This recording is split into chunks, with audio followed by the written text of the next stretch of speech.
Magandang araw po ng linggo mga kamisyon. Tayo po ngayon ay nasa ika-22 linggo na sa karaniwang panahon at nasa buwan ng Setyembre, ikatlong araw, 2023. Unang pagbasa po natin ay mula sa aklat ni Propeta Jeremias. Panginoon, ako'y iyong hinikayat at sumunod naman ako. Higit kang malakas kaysa akin at ikaw ay nagwagi.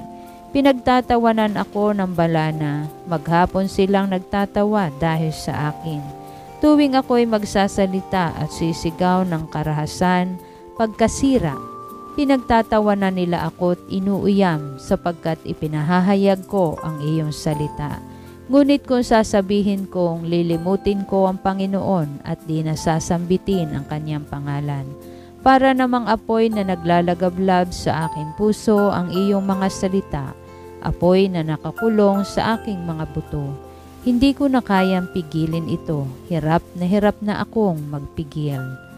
Ang salita ng Diyos. Salamat sa Diyos. Salmon tugunan, aking kinasasabikan, Panginoon, ikaw lamang. O Diyos, ikaw ang aking Diyos na lagi kong hinahanap. Ang uhaw kong kaluluway, tanging ikaw yaong hangad. Para akong tuyong lupa na tubig ang siyang lunas. Aking kinasasabikan, Panginoon, ikaw lamang. Bayaan mo sa santuaryo sa lugar na dakong banal. Ikaw rooy mamamasdan ko sa likas mong karangalan. Ang wagas na pag-ibig mo'y mahigit pa kaysa buhay. Kaya ako'y magpupurit, ikaw ang pag-uukulan. Aking kinasasabikan, Panginoon, ikaw lamang. Habang ako'y nabubuhay, ako'y magpapasalamat, at ako ay dadalangin na kamay ko'y nakataas. Itong aking kaluluway kakaing may kasiyahan, magagalak na umawit ng papuring iaalay. Aking kinasasabikan, Panginoon, ikaw lamang. Pagkat ikaw sa tuwina ang katulong na malapit, sa lilim ng iyong pakpak, galak akong umaawit.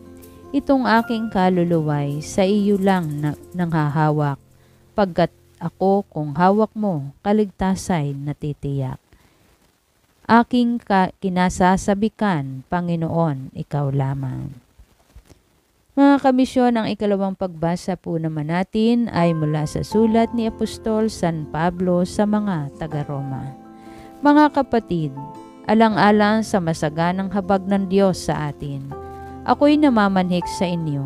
Ialay ninyo ang inyong sarili bilang handog na buhay, banal at kalugod-lugod sa Kanya. Ito ang karapat-dapat na pagsamba ninyo sa Diyos. Huwag kayong umahon sa takbo ng mundong ito. Mag-iba na kayo at magbago ng isip upang mabatid ninyo ang kalooban ng Diyos, kung ano ang mabuti, nakalulugod sa Kanya at talagang ganap. Ang salita ng Diyos. Salamat sa Diyos. Ang ebanghelyo naman po natin ay mula sa ebanghelyo ni San Mateo, kabanata 16, talata 21 hanggang 27. Noong panahong iyon, sinimulang ipaalam na ni Jesus sa kaniyang mga alagad na dapat siyang magtungo sa Jerusalem at magbata ng maraming hirap sa kamay ng matatanda ng bayan, na mga punong saserdote at mga eskriba, at kanilang ipapapatay siya. Ngunit sa ikatlong araw, siya'y muling mabubuhay.